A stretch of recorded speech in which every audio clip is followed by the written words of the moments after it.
नमस्कार।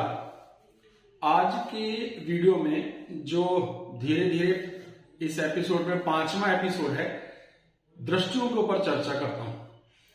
दृष्टि का मतलब हम सीधा सीधा आंखों से ले लेते हैं, ऐसा नहीं होता है। दृष्टि का अर्थ होता है ग्रह यहां भी प्रभाव करता है। तो ये दृष्टियां सभी ग्रहों के लिए थोड़ा थोड़ा सा फर्क हो जाती है। अच्छे से इसको समझना बड़ी मजेदार चीज है। तो पहला कॉमन चीज सभी ग्रहों में भी यह है कि 7वीं दृष्टि सभी की होती है। जितने भी ग्रह होते हैं उनकी 7वीं दृष्टि होती है। तो सूर्य, चंद्र, बुध और शुक्र, ये 4 ग्रह ऐसे हैं जिनकी केवल 7वीं दृष्टि, इसे पूर्ण दृष्टि 100% वाली दृष्टि कहा जाता है। और दृष्टि का अर्थ इफेक्ट है, प्रभाव है, ना कि आंखें और आंखों की रोशनी। तो 4 ग्रह सूर्य, चंद्र, बुध, शुक्र की एक एक दृष्टि है केवल 7वीं। मंगल ग्रह की 3 दृष्टियां हैं। चौथी अपने भाव से चौथे भाव पर, 7वीं और अपने भाव से 8वें भाव पर, यानी 4, 7, 8 ये मंगल की दृष्टियां हैं। राहु की और गुरु की दृष्टि एक जैसी है, 5वीं, 7वीं और 9वीं। कुछ किताबों में, कुछ पुस्तकों में राहु की 12वीं दृष्टि भी बताई गई है। तो गुरु की दृष्टि 5वीं, 7वीं, 9वीं, राहु की दृष्टि 5वीं, 9वीं, 7वीं और 12वीं कुछ ग्रंथों में। और शनि की दृष्टि भी 3 है, अपने से तीसरे भाव, 7वें भाव और 10वें भाव पर। तो ये दृष्टियों का प्रभाव कई 6 इसमें अलग अलग फैक्टर हैं। उसका वीडियो अलग से बना के डालूंगा, पर अभी बहुत बेसिक बात समझ लीजिए कि दृष्टि का अर्थ लगभग ऐसा मान लें जैसा ये ग्रह उस भाव में ही बैठा है, बल्कि दृष्टि का प्रभाव उससे भी ज्यादा अधिक होता है, जो धीरे धीरे आपको समझ में आ जाएगा। तो अभी एक बाउंड्री लाइन समझाने की कोशिश है, धीरे धीरे आप इसे बहुत डिटेल में सुपरफाइन करके सीख जाएंगे। तो आज हमने सारे ग्रहों की दृष्टि देखी है। सिर्फ एक ही कुंडली पर सभी दृष्टियों को लगाकर दिखाता हूं कि कैसे इसको हम पढ़ते हैं या कैसे इसको देखा जाता है। एग्जाम्पल देखिए। इस एग्जाम्पल में देखते हैं कि सूर्य की दृष्टि कहां जा रही है। सूर्य जिस भी भाव में बैठेंगे उससे 7वें भाव या एकदम सामने 1, 2, 3, 4, 5, 6, 7। तो यहां सूर्य केवल एक दृष्टि से देखते हैं 7वीं, और उसकी दृष्टि कहां आ रही है सूर्य की? यहां।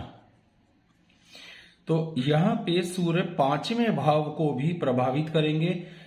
यहां इतना ही बात समझनी है, यानी ऐसा मान के चलिए कि सूर्य 5वें भाव में ही हैं, उनका इतना प्रभाव आएगा। ठीक है, सूर्य की और कोई दृष्टि नहीं।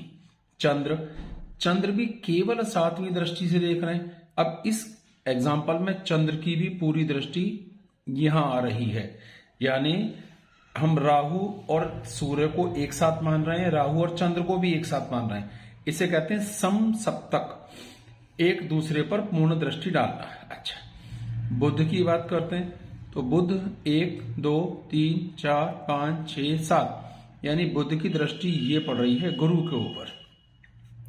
अब शुक्र पे ध्यान देते हैं। शुक्र भी सिर्फ, तो ये सूर्य, चंद्र, बुध, शुक्र ये केवल एक दृष्टि रखते हैं 7वीं। शुक्र की भी यहां से ये पूरी दृष्टि बृहस्पति पर पड़ रही है। तो हमने अभी तक 4 ग्रहों की दृष्टि देख ली। अभी मंगल देखते हैं। मंगल 3 अलग अलग दृष्टियां रखते हैं, चौथी, 7वीं, 8वीं।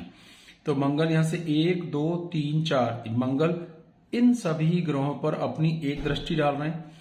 ठीक सामने 7वीं दृष्टि इस भाव पे डालेंगे और 8वीं दृष्टि इस पर डालेंगे। तो मंगल का प्रभाव, मंगल के देखने का ढंग इन 4 ग्रहों पर पड़ेगा, इस भाव पर पड़ेगा, इस भाव पर पड़ेगा और इस भाव पर पड़ेगा। तो हमने अब तक ये दृष्टियां सीखी। अब शनि की देखते हैं। शनि की 3 दृष्टियां हैं, अपने से तीसरे भाव, जहां भी शनि बैठे हैं। शनि ये रहे, तो 1, 2, 3, शनि की एक दृष्टि यहां आ गई। 7वीं दृष्टि सबकी होती है, शनि की एक पूरी दृष्टि इस भाव पर आ गई, और शनि की होती है फिर 10वीं दृष्टि। तो शनि इस भर पे, यानी एक साथ शनि इन भाव को भी प्रभावित कर रहे हैं, इस भाव को भी प्रभावित कर रहे हैं और इस भाव को भी प्रभावित कर रहे हैं।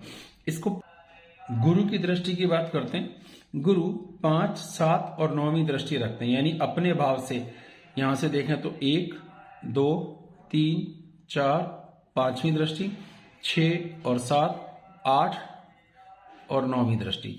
तो गुरु की दृष्टि 5वें भाव पर, अपने से 7वें भाव पर और अपने से 9वें भाव पर पड़ती है।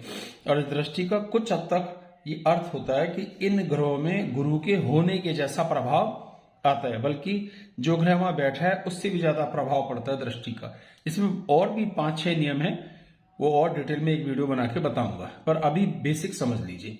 अब आती है राहु की बात। 5वीं, 7वीं, 9वीं दृष्टि तो सभी मानते हैं, कुछ किताबों में 12वीं दृष्टि भी है। मैं सारी बताई देता हूं, आप अपने हिसाब से उसे समझ लीजिए। तो राहु 1, 2, 3, 4, 5, एक दृष्टि तो यहां आएगी, 7वीं दृष्टि यहां आएगी, 9वीं दृष्टि यहां आएगी और 12वीं दृष्टि यहां आएगी, इधर आएगी।